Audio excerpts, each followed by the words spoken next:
Chapter 3: The Invitation. The next morning, I stood outside Sterling Tower, a massive, gleaming glass building that dominated the city skyline, feeling like I might pass out. Security guards stood at the entrance, reporters still lingered nearby hoping for news about the broken wedding, and every person walking past seemed to look at me like I was a criminal. I showed my ID and the note Elias had sent me. To my surprise, I was escorted straight to the top floor, all the way to his private office. The room was huge, luxurious, and surprisingly quiet. Floor-to-ceiling windows offered a breathtaking view of the entire city. Dark wood bookshelves lined the walls, filled with books that looked like they had actually been read, not just put there for decoration. In the center stood a large mahogany desk, and behind it sat Elias Sterling. He looked even more handsome in person than in photos, tall, broad-shouldered, dark hair perfectly styled, sharp features, and those deep, intelligent eyes that seemed to see right through you. He was wearing a simple black suit, no tie, looking calm and composed, as if his entire life hadn't collapsed in front of millions of people only 24 hours ago. "Sit down, Nina," he said, gesturing to the comfortable chair opposite him. His voice was just as deep and steady as it had been on the phone. I sat nervously, clutching my bag tight. "Mr. Sterling, I really am so sorry. It was an accident. I never meant to cause this much trouble. I can leave the city, I can disappear, I will never speak about this again." He held up a hand to stop me. "Please, don't apologize. You have nothing to be sorry for. If anything, I owe you a debt I can never repay."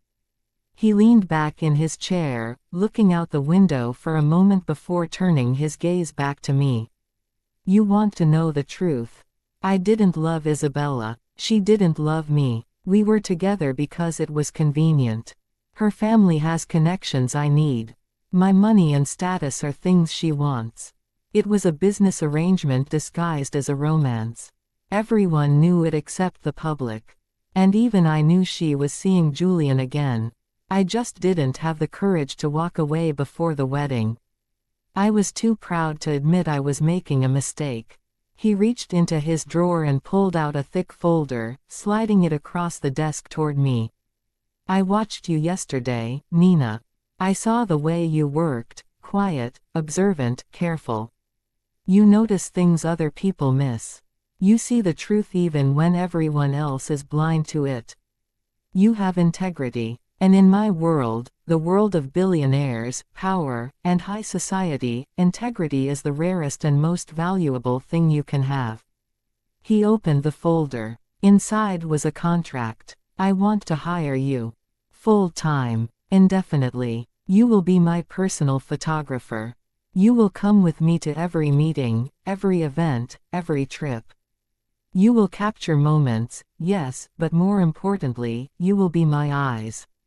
You will tell me what people are really saying, what they are really doing, what they are hiding. I need someone I can trust completely. And I trust you." My mouth fell open. "You want to hire me? After what happened?" "Yes. And in return, I will clear your name completely. I will release statements proving you told the truth. I will protect you from lawsuits, from hate, from everything. I will pay you more than you ever thought possible.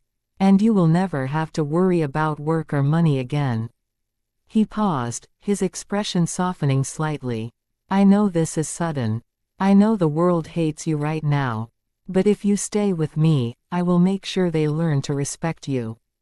And you will never be invisible again." I looked at the contract, then at him. It was a lifeline. It was also dangerous. It meant staying close to the most powerful man in the country, facing the judgment of the whole world every single day. But I had nothing left to lose. "Okay," I whispered. "I accept." Chapter 4: The New Arrangement. By the next morning, the news had changed completely.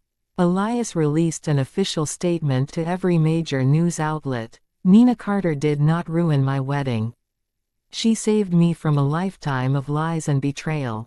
She is a woman of honesty and integrity, and she is now a valued member of my team. I trust her completely, and anyone who attacks her attacks me." The internet exploded again, this time with confusion, rumors, and even more hate. "See, she planned it all. She's sleeping with him, obviously. Gold digger level 100. Now she's working for him. What a joke." But Elias didn't care. And he didn't hide me away. From day one, he brought me right into the center of his world.